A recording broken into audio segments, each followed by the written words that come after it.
Welcome to the world of stand-up. It's a big party, Jen. We have a live studio audience. They're going to clap when we tell them to clap. I was like, okay. Well, first of all, thank you for coming. Since my breathwork experience that I had in Southern California, I've been wanting to have a breathwork facilitator on my show. And it just happened to be that you're local. This was easy. I really appreciate your willingness to come on the show. For those of you that don't know, this is Jen Coles. She facilitates. Is it somatic breathwork or just, is there a different, how are the disciplines described in breathwork? My style is holotropic breathwork. Holotropic. Yeah, Okay. but somatic breathwork is the body. So it is a somatic practice. Okay. But there's different types of breathwork. It's just holotropic, which is it's longer periods of time to music. But so they're similar. Okay. In a lot of ways. So they're basically, a fair way to say, is they're just different colored apples on the same tree? Yep, you get the same result. Okay. Well, cool, because the first breathwork experience that I ever had was labeled somatic, and so I clearly didn't know the difference. Yeah.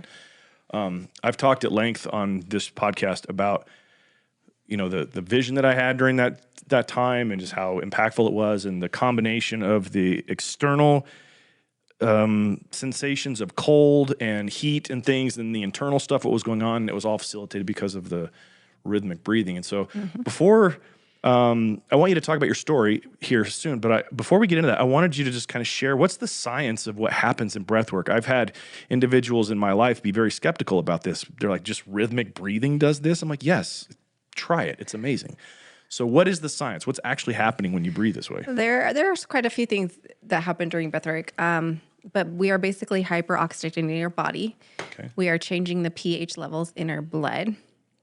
When that happens, we are actually slowing down our conscious mind and our everyday thinking mind, our monkey mind, slowing that down, and it opens up your subconscious mind. And when your subconscious mind is opened up, powerful things can happen. I mean, that is where we operate 95% from our subconscious mind every day. Our triggers are there, our behaviors are there, our patterns are there. So when that's opened up, you are able to work through a lot of stuff that's in there. You were able to work through trauma, stress, anxiety. It allows you to really to get out of your mind and really drop into your body and to get really into your heart. So, yeah. So just to repeat and affirm back to what you're saying is, so this rhythmic pattern of breathing just presents a level of oxygen that affects your brain. Because as you said, so the subconscious is where all of our automation is, basically. You don't have to think about blinking your eyes, or you park in the same spot when you go to the gym every time. Like, that's in the subconscious. Yeah. And so the breath is the doorway into that. Do I understand that correctly? Yep. The breath is the gateway, or the breath is the gateway to that. Yep. And it changes the pH levels in your blood as well. And it also... How does it do that? When we are, because of the oxygen and the CO2, because you're breathing in oxygen and breathing out CO2 so fast, so quick. Okay. And then it also, you activate your vagus nerve, which is the nerve that goes throughout their whole body. When that's activated, it puts you in a parasympathetic state, so a state of relaxation when you're breathing like that. Is there a specific... God, there's so many questions. I'm getting ahead of myself here. Okay, so you've had personal experience in the benefit of this in a very dramatic way. Tell us a little bit about that. You have... do you still have MS? Yeah. Okay, so you're managing MS now. You'd never know. Like, seeing you seem like just this normal, healthy, vibrant person. So tell us about that story. Well, if we can go way back to... We can. We can go way back. I grew up in a very toxic environment, a very abusive home. As a child, my basic needs were not met by my parents. My mom was very abusive. It was chaotic and toxic in that environment. I went from that to an abusive marriage. And so my nervous system was always in fight or flight. I was always in survival mode my whole life. And I believe just over time, it was just like, no more. And my body, I got MS, multiple sclerosis, and it progressed so bad to the point where I was in a wheelchair and I couldn't walk. And then I had to use a cane and a walker, and I was a single mom of 2. Did that come on all of a sudden, or was it a progressive thing where all of a sudden you couldn't walk and it freaked you out, and then you could again, and then it just deteriorated? I want to understand the deterioration, because I do understand implicitly dis-ease. Like when your body is over periods of time not at ease, things show up. So this is clearly what was happening to your body. Was it like a drop off, or was this like one day I can't walk, this is done? So I was 25 years old, and I woke up one morning and the whole left side of my body was numb, and my face to my foot, and I thought I had a stroke because it was the left side of my body. And I didn't have insurance. I was still married at this time. I didn't have insurance or anything. So we didn't go to the hospital for a long time. We just tried to cut out some food and stuff and try to see what was helping, but nothing was really helping. And it was a few months, and this was at the point where I was just about to leave my ex-husband. And so it was really chaotic in my environment at that time. Sure, even in your mind, I bet. And I had no idea what was happening. I mean, I had a little boy, and I would try to hold him, and I had to hold him in my right hand, and I couldn't do anything in my left hand. It was so weak. And I remember just trying to even fold laundry, and I'd have to just like swing my arm over because I just couldn't hold anything in it. It was just really weak. And that had to have been horribly scary. Yeah, it was. And, he was like, we don't have insurance. We just didn't, I can't move, dude. We didn't think it was serious. And now looking back, I'm like, wow, okay, if there's symptoms in your body like that, please go to the doctor immediately. Right, yeah. Because I just always wonder, if I went sooner, if it would be different. But, what was that? You were married, you were folding laundry, it was really, really difficult in your body, right, on the left side. So we went to the hospital, and I finally went to the hospital after I left him because I wanted to know what's going on. And we did all the tests, MRIs, spinal tap, in-office tests, and they diagnosed me with MS. And I was like, what? That's for old people. Right. I had no idea. Well, to be honest, 25 is old. I mean, it's so old. I know, and now I'm ancient. Yeah. But you can walk, so that's good. I know. Yeah. I'm grateful. So they diagnosed me with that, and I was like, okay. And that spun me out.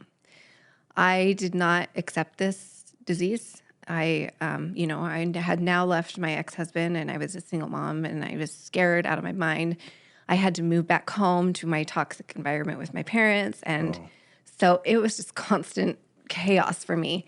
And I did not accept this disease. And so I kind of rebelled, and I just, I wanted to numb myself out. I didn't want to feel anything. I was in denial for years and years and years. I partied a lot, hung out with the wrong crowd. And when you are doing those things, when you have a disease, it does not help at all. Sure. Like at all. And I just, I didn't understand. I had zero tools. I didn't understand. I didn't know what to do. I thought it was a death sentence. And I just was like, okay, I'm just going to go as long as I can. So when you have relapses with MS, they can last anywhere between 90 days. And anything after 90 days is considered permanent. And so they lasted 90 days. I didn't have any real permanent damage, some still numbness and tingling in my left arm, but everything got a little better. So I was in remission. And it had been a few years, and I was in another horrible relationship. And it seems to be stress is a huge trigger. So they tell you, if you have MS, stay away from stress. And that's really hard these days. So I was like, okay. So that's like staying away from air. Yeah, I know. I was like, how do you do that? So I was in another pretty bad relationship that was really stressful. And that one put me in the hospital. That was my second relapse. That one put me in the hospital, and it was pretty bad. There was a lot of numbness and tingling. But it was really soon after that, within a few months, where I had another relapse. So they were just back to back. And During this time, were you still partying? yeah, I was drinking. Okay. I numbed out with alcohol a lot. Yeah. And I didn't need alcohol. I wanted it to, I didn't want to feel what was going on. I didn't know, like I said, I had no tools.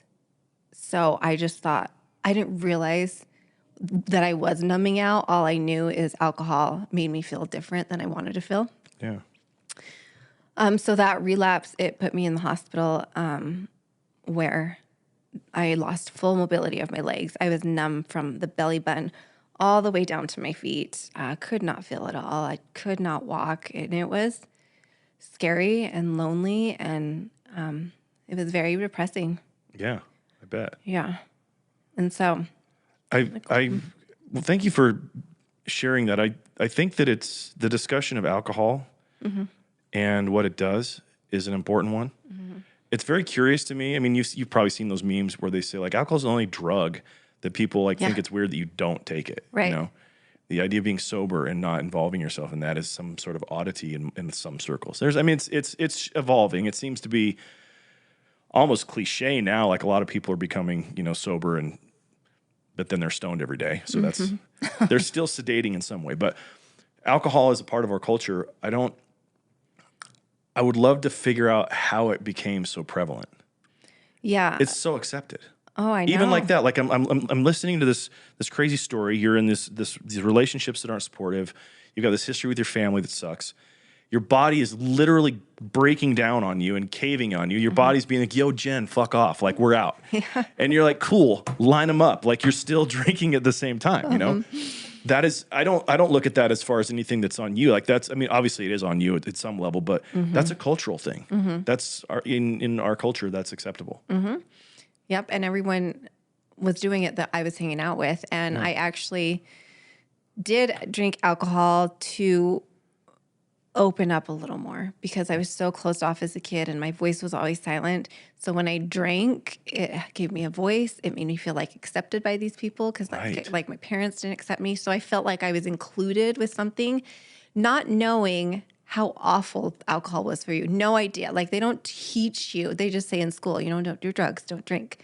I had no idea the effects that alcohol has on the brain, on the nervous system, everything until it was right after my relapse where it was so bad that I checked myself into a rehab to get help to stop drinking. Booze. Yeah.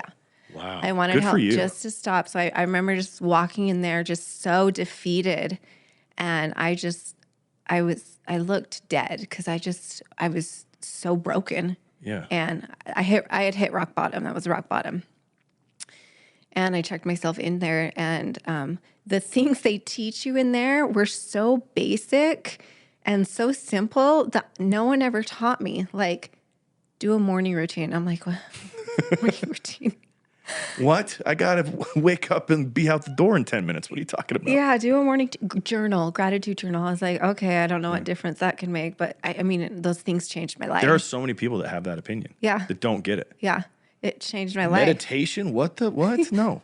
I know. I remember one time. What am I, on Oprah? No. Yeah. I remember one time in rehab, we did a meditation. I'm like, this is so stupid. Yeah. And now it's part of my practice. So. Well, the hilarity of you saying that is that I'm willing to bet that there are skeptics that show up to breath work. And like, what is this? And then they get into it and they probably, I'm willing to bet because I believe in karma that anybody that's skeptical or at worst talk shit on breath work and then they go experience it, they're probably the ball babies in the corner that are like in the fetal position, just releasing all the stuff. Every time. You're like, hey, John, how's that working for you, bro? Every time. Yeah. Every time. I hear that at least at every single event. So people are skeptics. They don't like, oh, I thought we were coming to relax and meditate. Okay. Yeah, you are. Just follow along, bro. So you were in rehab. How long were you in rehab for? Oh, I wanted to stay there for a long time because I just loved what I was learning about myself. Yeah. I felt free. I was learning all the tools. I stayed for 9 months.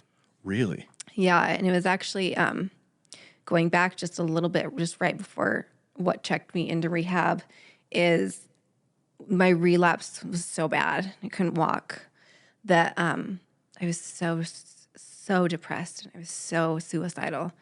And I tried to end my life.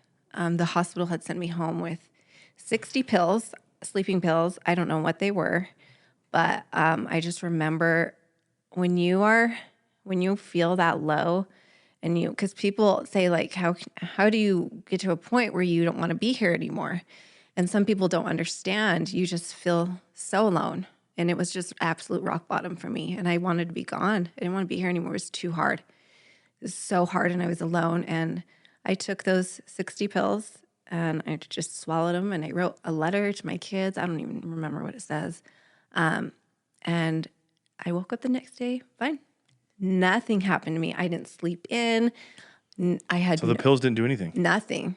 No, and there was 60.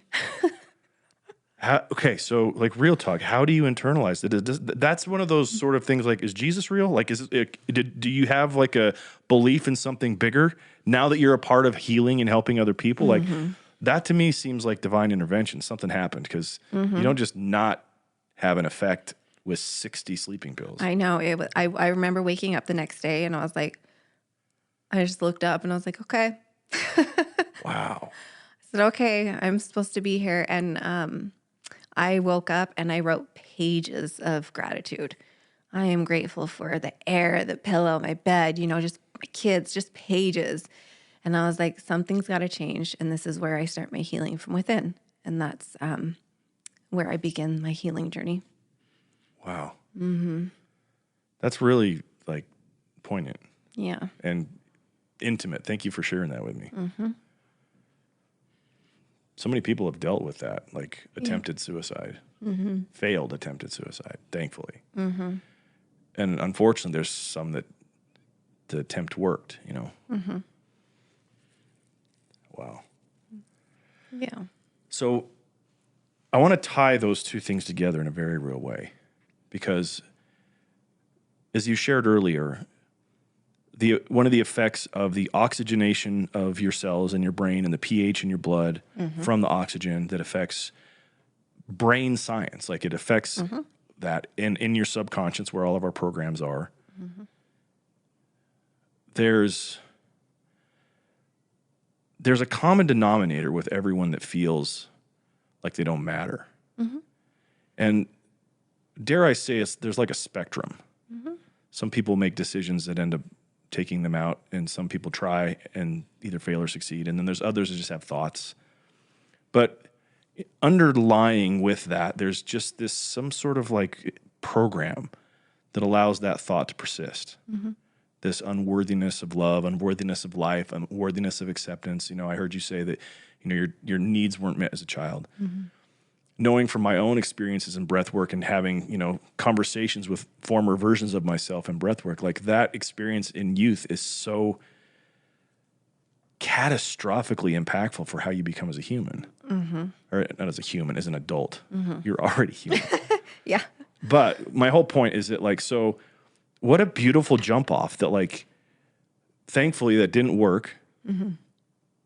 And the next morning, if I heard you correctly, was kind of like this rebirth, if you will. You're like riding, you're like, were you surprised when you woke up? Mm-hmm. We're like, is this heaven? What am I doing here? No, yeah. And I wish Heaven's rehab? It was. I was surprised. And it was just my aha moment.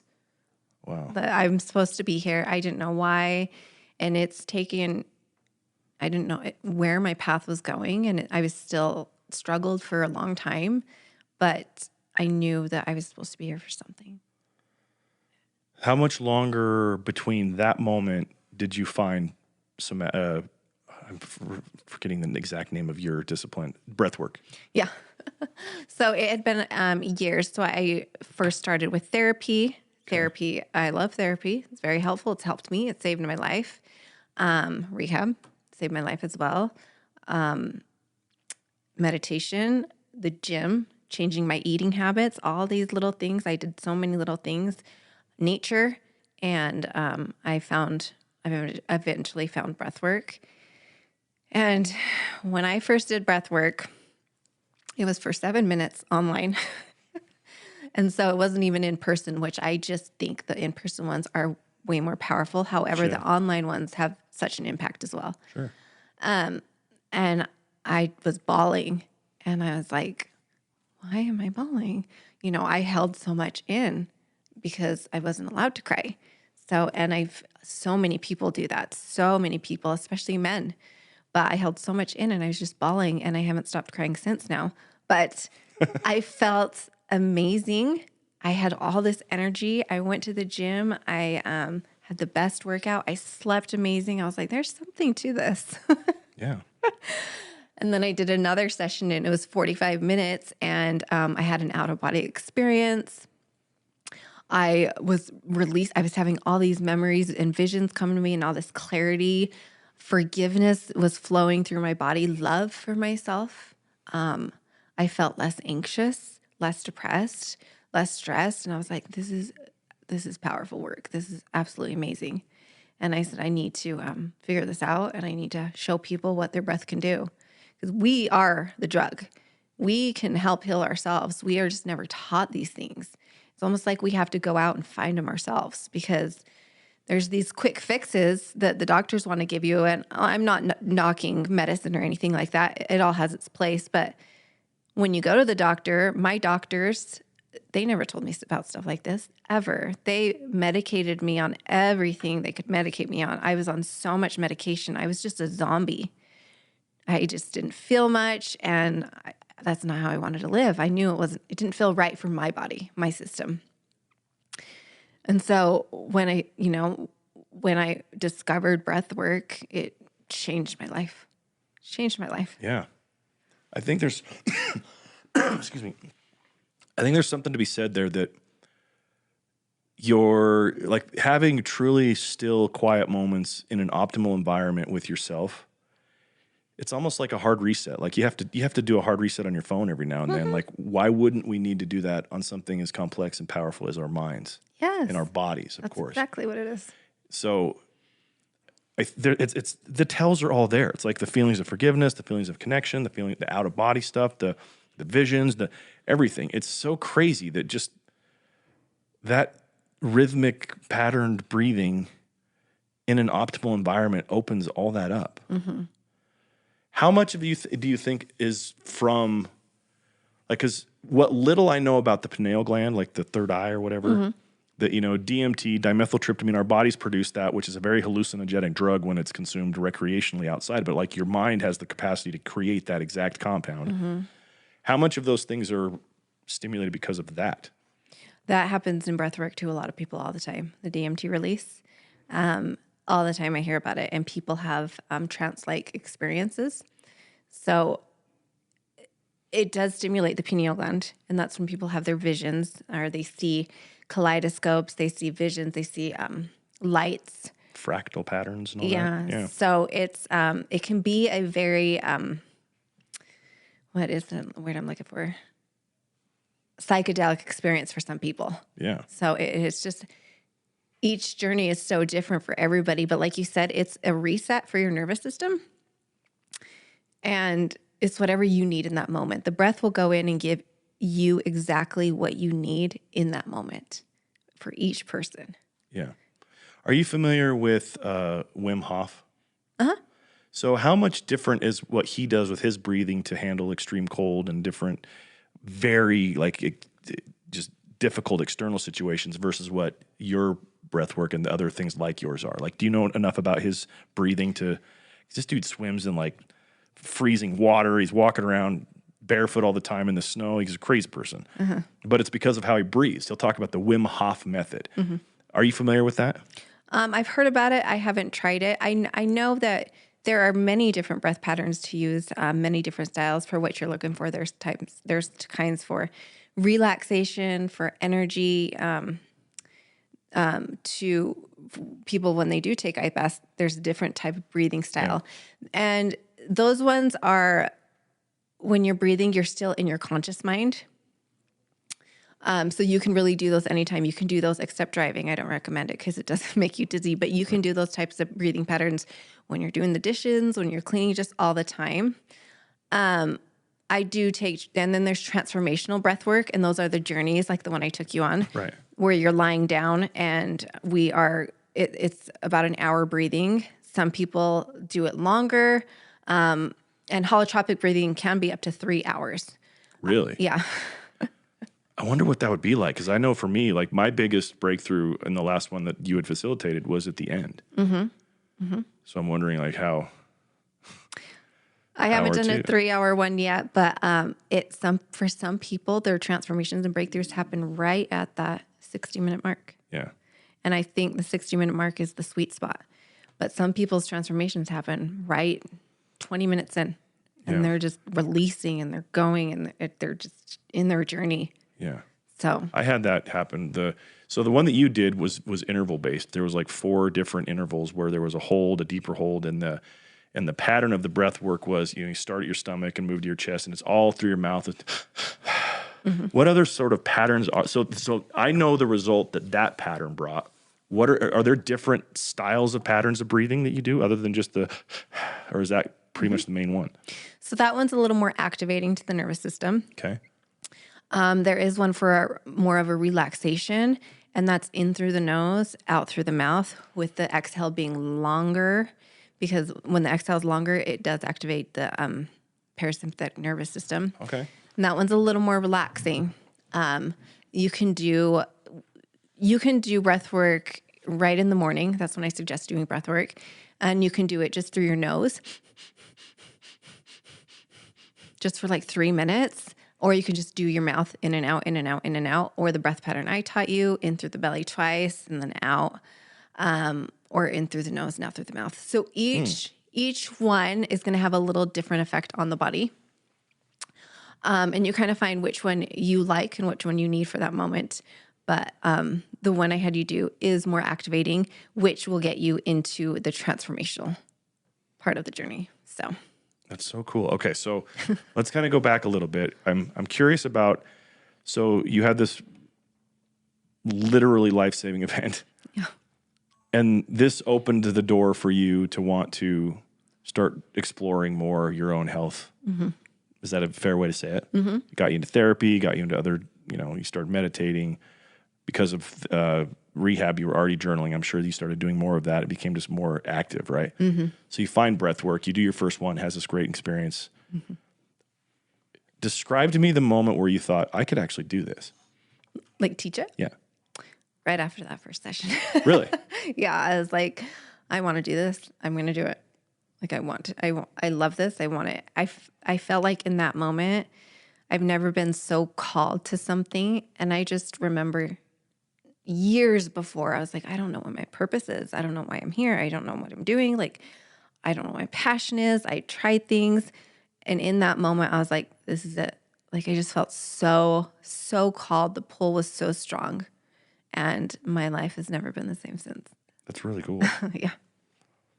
I got to be real. I'm kind of jealous. I mean, I'm not a jealous person, but like the idea of having something feel so certain. So certain. That's really cool. And I want you to know that's rare. Yeah. Like we have a lot of voices in self-development and excuse me.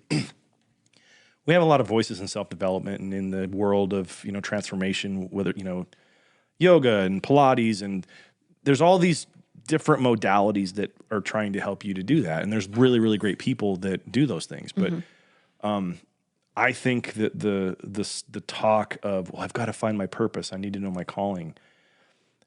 It can be like hard sometimes because when it doesn't come, you're like, well, it causes more issue than I think it's intended to when you don't know.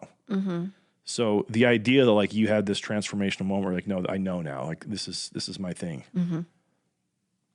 That's awesome. Yeah. And I for years, I remember I struggled because I didn't ever feel fulfilled at a job. And I just remember coming home from a 9-to-5 job so stressed out. And then, my kids got the worst of me. I was so stressed out. I was, angry. I was so disconnected from my body. Right. I was working for somebody else. And I just did that for years. And I was like, this is not it. I felt this is not it. This is not what I'm going to do for the rest of my life. I don't feel like this is it. And I was just always looking for that passion for something to light me up. And I've heard of other people having it and it wasn't coming to me, and I'd get more frustrated and more frustrated. And so that's why I kind of say breath work found me. I didn't find breath work, it found me. The timing, everything just worked out so beautifully in how it came to me. That's great. So in my experience, and I want you to correct me because I think I'm wrong here, but I don't think I'm that wrong. It seems to me that breath work, and I don't want to knock the dudes that facilitate this, but like it seems inherently like a feminine thing. That the most impactful experiences that I've only done breath work with female facilitators, and that's you show up with a different energy and a different vibe as a woman as opposed to a man, and there's no right or wrong in this. It's just different. And I've heard stories from others like, you need like a really like feminine experience to kind of open that part of you up to be able to really get the effects of it. Am I wrong? Is there dudes that can do just as good as you guys do, or how does that work? So personally, I haven't had a dude do breath work. I haven't done one with a guy, but there are a lot out there. Well, I have a client even that like I produce podcasts for that does facilitation of breath work. I've never gone through one of his sessions. Yeah. He's a great guy, and he's really good at what he does, and he's revered in the whole thing. But like, and maybe that's just. I'm in real time kind of like breaking this apart to see why that would be a preference for people. Because it's not just men that prefer that sort of feminine thing. Women do as well. It's almost like massage therapy. It's like they'd rather have a female masseur. They do, and I think it's because... Is it because of the healing nature of what happens, and that's more of a nurturing energy, and that's easier for women to... I think so, especially with the hands-on. Yeah. I do facilitate a lot of men, and... the second I put my hands on their heart, they cry. Yeah. It just gives them permission to release whatever they are feeling. And it is very feminine, and I feel like they feel safe. And it's just, I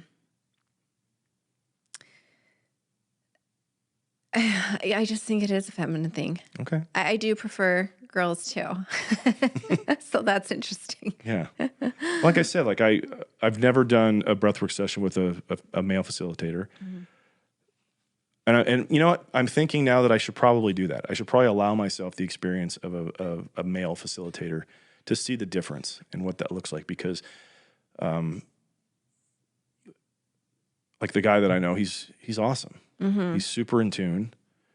He's masculine, so it's not like he's effeminate in that way. That's an interesting sort of juxtaposition between the two. There are some people who, now you can go into breath work and be really intense with your breathing. If you want a more intense experience, kick up the breathing, breathe faster. However, intensity does not equal the transformation that you could have, that can happen. You can have a transformation with a soft, loving, easy, gentle breath. I do think some men, so I always educate them in the beginning, feel like they need to go all in, like crazy to get that. Bro, I'm breathing, dude. Yeah, I get it, dude. That's to get that transformation. But some men really like that. So I just educate them, go at your pace, listen to your window of tolerance, listen to your inner wisdom. It'll tell you what you need. And you can have a beautiful experience just by slowing it down. You don't need to go, You know what? I wonder if there's something to that because, for myself, like a lot of the things that I had to work through and even currently still come up are associated with the relationship I had with my mom and that dynamic. Yeah. And so that lends me to be more like, it seems more appealing for a feminine, healing, sort of embracing, loving experience in breathwork. I'm wondering if the men that are really like those gung-ho, like we're going to fucking breathe, dude, if they've got daddy issues. If there's some sort of thing there where like they're trying to get dad's approval. And the way to get dad's approval is to be, more dudeish. And so they want that. I wonder if there's something to that. I wonder if I'm full of shit or if that's real. No, I think so. And a lot of the men, especially if they're brand new to breath work, don't know what they're going into. And they feel like they need to not get vulnerable. They don't want to get vulnerable. People are scared to get vulnerable. It's a scary thing. Isn't that a funny thing? Yeah. So they're afraid to get vulnerable. So they kind of act tough during it. That's why I'm with me, at least, my cues and everything, try to get them out of that place so they can get in their body and be calm and gentle. And when they finally get there, they're finally feeling like I had a guy today this morning. He says, I've never been vulnerable ever my whole life. And he was just crying, bawling, thanking me so much. All from breathing. And it was just beautiful, beautiful, crying in front of 100 other men. And he didn't even care. Does that ever get old? No. Every time I just want to hug them and tell them how proud I am of them. That's so cool. Never gets old. It's such a fulfilling thing. I never get tired of this. Okay, so I want to take a little bit of a turn. Okay. Because this is my show. We do jokes and shit on here too. It's not just a total serious podcast. What's the craziest thing you've ever had happen out of a breathwork session? Oh, I've been asked that before. I've seen it all. Oh, there's been a lot of stuff. I'm trying to think the most craziest. There was one group, and the screaming was crazy. Just like really. Everyone was yelling and screaming like for 20, 30 minutes. They were just letting out that there was this one gentleman. So I go around before I start and ask if I can put hands on. I've breathed hundreds of people, and I've probably had 5 people ask for no touch, which is the best part in my opinion. You don't want to have to touch him? Is that what you're saying? Or? No, touching is the best part. Oh, the best. Oh, okay. I understand to be now. touched, but some people don't want to. Yeah. So I probably had 5 people, and this one guy didn't want to be touched, and he was one of the guys who just all in, just very aggressive, and he was screaming just like crazy, and I couldn't go console him because he didn't want to be touched. Yeah. And I was trying to whisper in his ear, but he couldn't hear me over the screaming, and he was screaming for like 20 minutes, and then he shared after that how much trauma he had. He was going through so much trauma. So he was releasing so much. And then he came back again, and I said, gentle, loving breath. So he's like, I'm going to try that next time. He tried that, and he goes, wow, that experience was so much better. Yeah, that first one sounds like a lot. Mm-hmm. And it is a lot of energy. Like you need a bath when you were done type thing. It is a lot of energy for me to take on. Oh, I'm sure, yeah. A lot. I get really, I kind of have to protect my peace, protect my energy before I go into these, because they're draining. Very draining. Well, I wanted you to kind of share this, the scene. Because, we've talked about it's this rhythmic breathing. There's all these things. So describe, if you will, like, what is the most...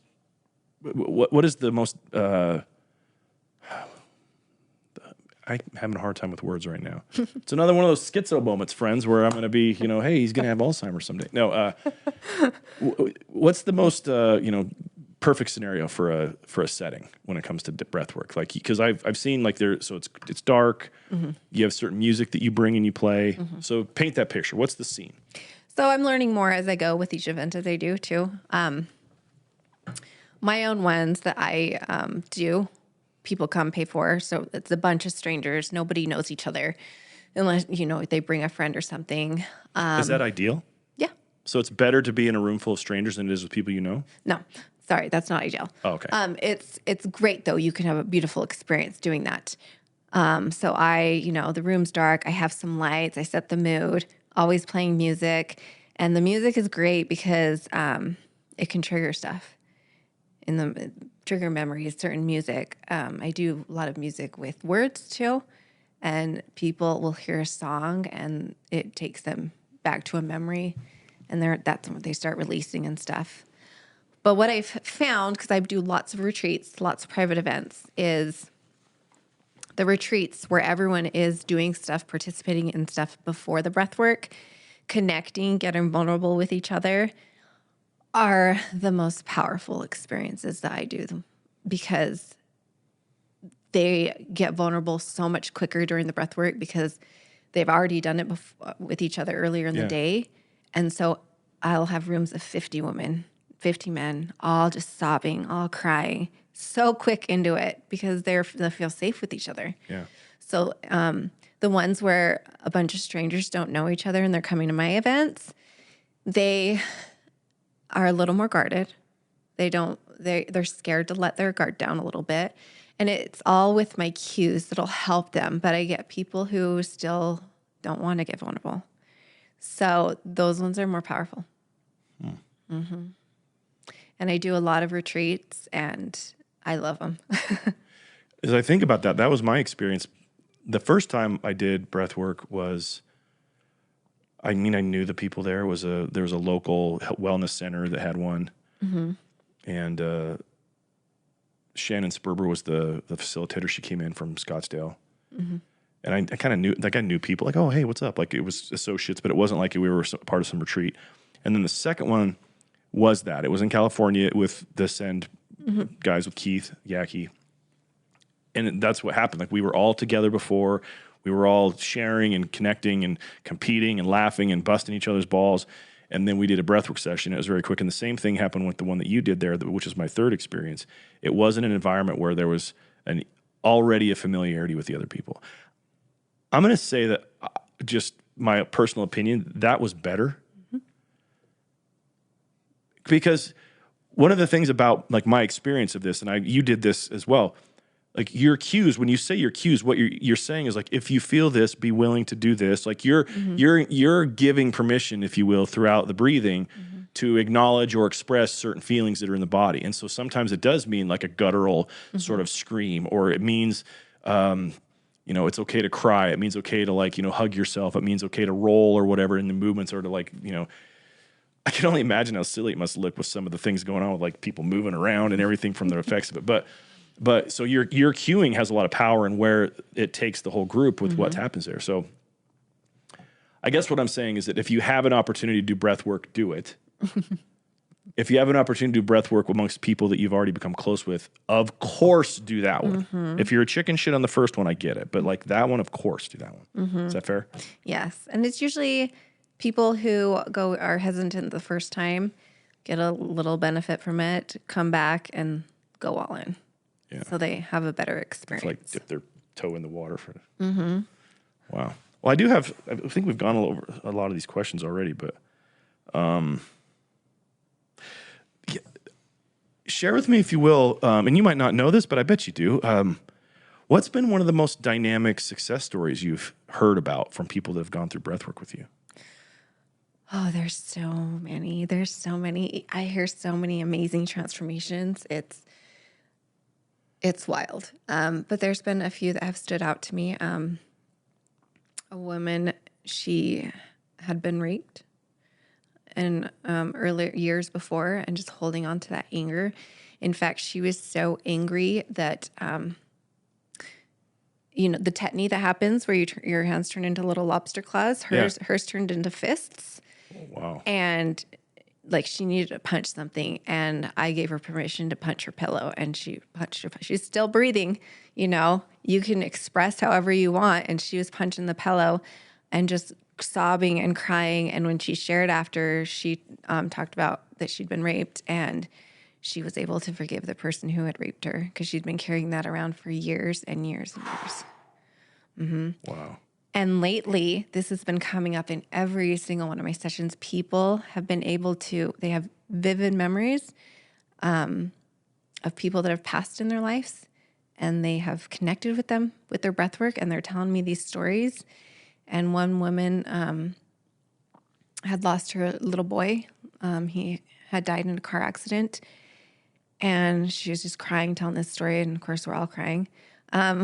She saw her son, and he just, said, "Mom, I'm okay." And she was just like, she's just crying, telling us this. She saw him in a vision. So, and a lot of people are seeing people that passed in visions. And then I do have some kids come. The youngest was 9.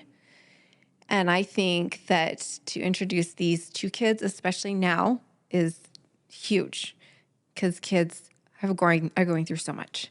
Right. He did the breath work, was crying, and then he shared after, and he said, I've never felt so much love and peace in my life. And I know that we're just all here to love each other and to help each other. And he was just so grateful. It was so cute. That's awesome. Yeah. As I think about this and I hear what you're saying, I'm wondering how long it takes for this to be more deeply integrated into other modalities of wellness, like therapy and like, or hypnotherapy and then breath work, or sheesh, man, even like physical therapy and overcoming, damage to your body and things. Because clearly, like your story, that helped. Like, and I know another friend of mine, Ryan Flint, he had some real heavy issues with his intestine and his bowel and things. And like, he credits breath work to being what got him over the hump there and being able to get out of that. So I'm watching this thing happen, and it's like, dude, this is like, it's like a piece that could be put into all these other powerful things that, how old is breath work? Because it seems relatively new. Oh, I thought that too. It's been around for a long, long, long time. Really? Yeah, it's been around for a long time. I didn't hear about it until the first time I did it. Oh, really? No, I was like, breath work, I breathe every day. What are you talking about? Like, I had no idea. And I feel like it's really picking up now. And a lot of people, and maybe it's just in Utah, it's really getting popular in Utah right now. And which is, I've been so busy.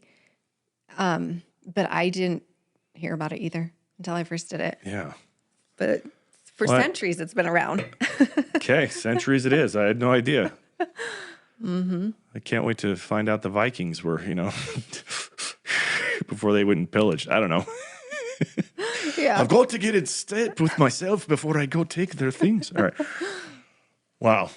Okay, so are you open to not talking about breath work? Because we have a segment towards the end of every episode where we just talk shit on current events. Oh, yeah.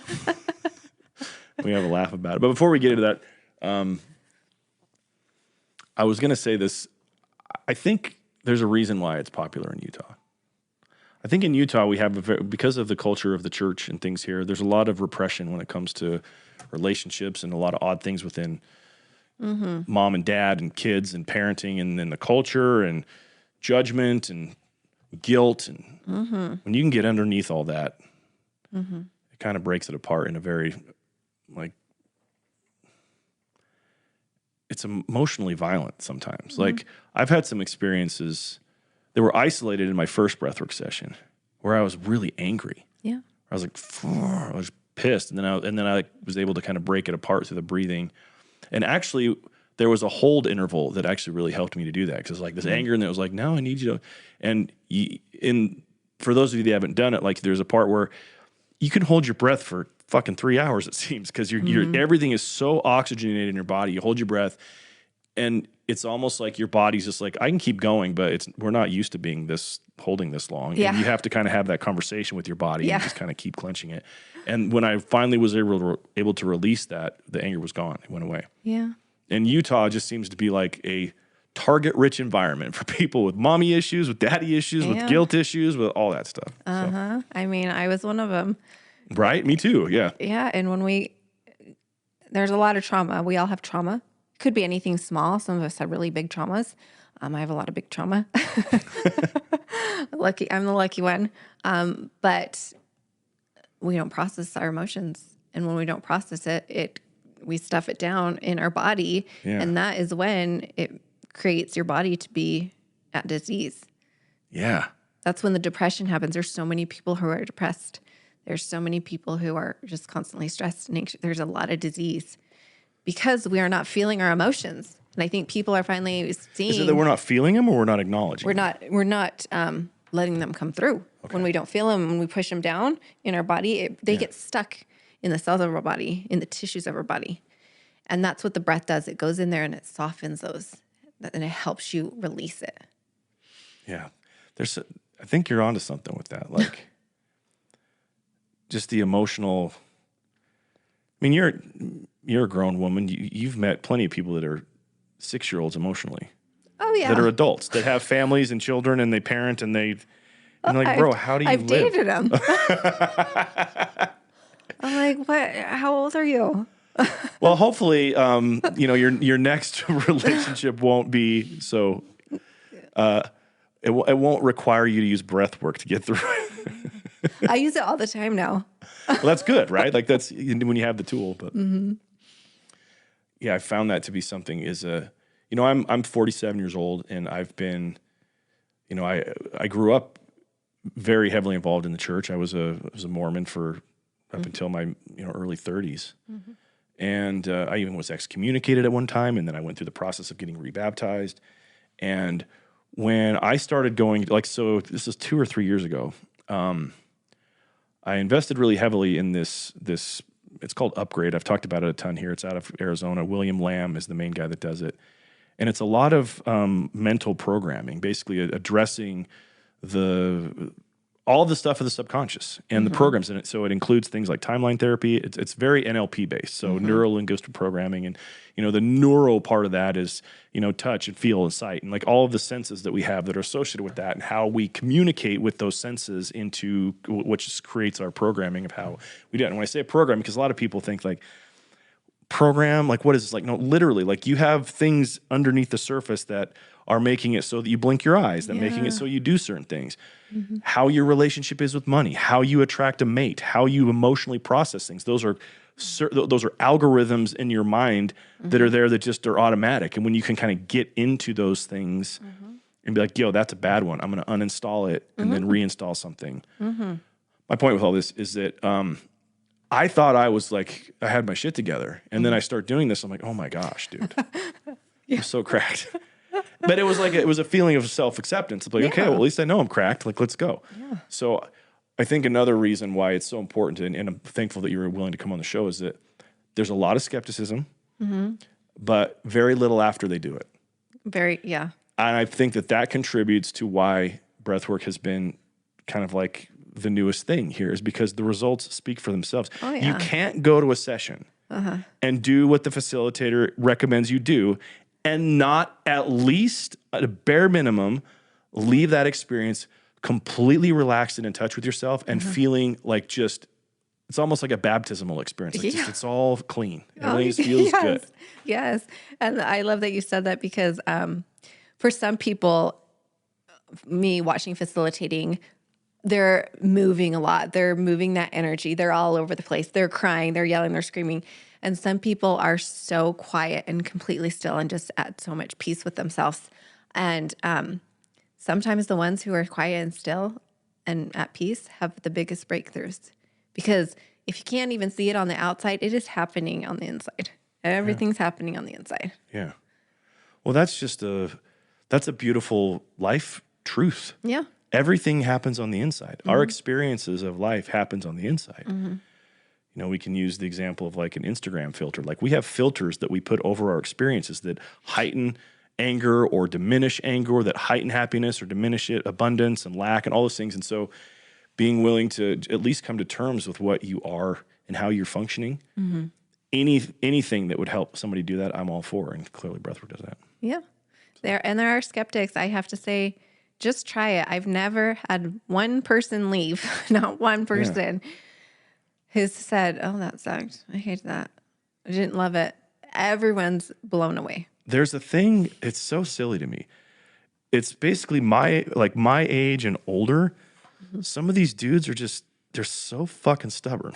Yeah. They're like, no, I can't handle breathing. Like, no. And I'm like, bro, what is your problem? There's nothing to lose here. Literally, everything to gain, nothing to lose. Yeah, I tell people, allow yourselves to be uncomfortable for 45 minutes to an hour, with the sensations and stuff, for some lasting transformation, for some change that's can come through, because it's worth it, I promise. And it's free. And you're in charge of it. You are doing it yourself. I'm just guiding you through it, but you're in charge. There's power to that. You know what, Jen? I think that's the fear. There is a problem in our culture with accountability. Yeah. And it's the second that, dude, everybody's a victim. Oh, yeah. Everybody's on the oppression Olympics. Like, well, I'm a black, lesbian, little person with no limbs. Like, I'm the worst of the oppressed, right? Like, there's like this hierarchy of who has it shittier. Yeah. And when you can move out of that and you're like, no, it's on me. I actually have a choice. Yeah. And I'm going to do this. Like, that's a feeling of empowerment. But I think that people are scared to death to empower themselves. Yeah. No. Because they already have it there. It's like you're choosing even when you don't know you're choosing. So why not just actually choose? Yeah. Anyway. Yep. All right. I agree. So we're gonna. You got any producer Parker? You got any good current events for us today? Oh, you know I do. Yeah, All right, buddy. You want to talk about raccoon dogs or the Biden family? Let's try raccoon dogs. We'll go that way. All right, raccoon dogs might have been the source of COVID-19. Really? Did this come off a South Park episode? Is that what this was? No, actually, this is like breaking news like an hour ago. Okay. Wait, what is a raccoon dog? We're gonna find out. I guess. I looked it up. And it is just they're dogs native to Japan and China. They look like raccoons. Okay. And apparently these were being sold at the meat market in Wuhan, where the wet market. yeah, the wet market. So Okay. like they thought bats were the initial all right, one. here we go. This is fucking bullshit. That's what it is. Oh, we're getting too close with the lab leak theory to actually being provable. So they got to say raccoon dogs is what it is now. Okay. Well, that's basically this is just another, according to all these, it's all I want to see hypothetical and like this might be another case. And I want to see a picture of the journalist that wrote this. It looks like he just overfed his raccoon. Dude, we got to make sure we put a picture of a raccoon dog in the video at this part because that's hilarious, dude. I've never heard of a raccoon dog, but that's a stretch. You don't want one as a pet? You don't want to have a raccoon dog? Because Maybe. I mean, my dog's kind of a scavenger already. I don't think I need a raccoon dog. COVID. Anyway. COVID-19. Dude? Right now, in my memories on all my social stuff, it's like showing the big stuff that like this was the time, back in 2020 when everything shut down. Isn't it wild? 3 years. Yeah. They're 3 years later, but people are still. Girl, we've been through some shit. People are still scared. Yeah. Not me. Well, dude, so my wife, she has a Pilates studio that's on the other side of this wall. Okay. And she's here early, and she's like, dude, because that's the library that's right outside there. And she said that every morning, tons of old people rolling into the library, and they're all masked up. Mm-hmm. Every last one of them. Mm-hmm. I'm like, oh, we're still doing this now? I see it too. I'm like, oh, how sad. Yeah. I mean, I see in my apartment complex, people alone still walking their pet outside. With a mask. With a mask. Still. Yeah. We're 3 years later. Yeah. I'm like, oh. Well, it's like they watched TV enough to get the hint about that then. But they haven't kept watching to where, it's fine. You can just we're good. Raw dog that air, bro. No protection right here. Yeah. I mean. Anyway, what else you got, buddy? Yeah. And then the other one is the Biden family received more than $1 million from Hunter Biden associate after 2017 Chinese wire. So, like, in May of 2017, like, right after Vice President Biden left office, Hunter Biden's company got wired, like, $3 million from this Chinese company. And then they wired a bunch of money back to this energy and infrastructure group in Abu Dhabi. So they basically laundered the money? Yeah. See, anytime I hear... I don't know where you are in politics or anything, but anytime I hear anything about corruption in politics, I immediately believe it. Yeah. It could be the most crazy thing ever. I mean, I never believed that Trump was in Moscow getting pissed on by a hooker. I never believed those stories because like he could just do that at his place in Mar-a-Lago. He doesn't need to go to Russia to get beat on. But anyway. Oh no, for sure. Yeah. I decided after COVID, no more politics for me. I got so deep into it during COVID and I found myself getting really pissed. Yeah, right? This was before I found breath work. So maybe we could dude, this is what we'll do. I'll arrange it. I'll bring all the people. We'll bring a bunch of like dudes. And then we're going to have breathwork session while we talk about politics. There you go. So we can get in touch with the fact that And then after the breath work, you guys won't even care. You're like, I love everyone in politics. Yeah, that's a stretch, but I know who my enemy is and I'm okay with it. That'll probably be more like the thing, but yeah, I don't have any trust that anything that career politicians that have been there for 50 plus years do that has anything less. It's all just self-serving. They only do it for themselves. But anyway, so we will wrap this up then because I want to respect your decision to not talk politics. Where do people find you, Jen? Right now, my website's almost done. Right now, Instagram is the place to find me. I'm under that breathwork girl. Okay. Jen Cole's one in. And if you're in Utah, you can find all the events I host in the link in my bio, but I also post about them a lot. And then if you're not in Utah, I do some virtual stuff when you reach out, and I also travel for breathwork too. So so there's two things. So you actually do like your own events where if somebody just wanted to come randomly try it, Yep. here's a schedule, Jen can help. Okay. And then you are hireable by groups to do. Okay, perfect. Groups, private groups. So retreats. I got to say, like, so do you do online stuff too? Like, Yeah, when people ask me, and I do, there was a guy from your group who wanted me to do an online session with all the men in his program, and they all had such an amazing experience. And so, of course they did. Online. So when people ask me, absolutely, I do it. Okay. Well, I just as an endorsement of that, like I would recommend that whatever she charges, double it, and it's totally worth it because, like, it was a very personal. The last one that I did, it was very personal for me. And it was very, not to sound cheesy, but it transformed me into a different. Like I could see. I understand and I believe that in order to have lasting change, it's not just about modifying or like inhibiting behavior. You have to go way deeper than that. It starts at a core identity level. How you truly see yourself matters, and what you see you're capable of, and how, like your worthiness, your ability, your capacity, all those things. And then that governs your values, which governs your beliefs, and then that governs your behaviors. And so for me, I had like a shift in my identity. And all of a sudden, behaviors that were an issue before, like, weren't. It's like I'm not even tempted in that because I'm just a different person now. Yeah, and it's getting into the body. That's where the real work is. It's getting right into there, and your breath gets you right into your body. It's crazy that the thing that your body does gets you into your body. But a lot of people need that reminder. It's great. But okay, so Jen Cole's That Breathwork Girl. I'm going to put the tag in the episode description. Do we miss anything? Is there anything else we need to? I always forget to say stuff, but I think we're good. Okay. I'm always like, shoot, I forgot to say that. Okay. I think I got it all. Well, reach out to her, give it a shot. And so we're going to wrap this up, friends. Thank you so much for watching and listening to Stand Up. We're out of here.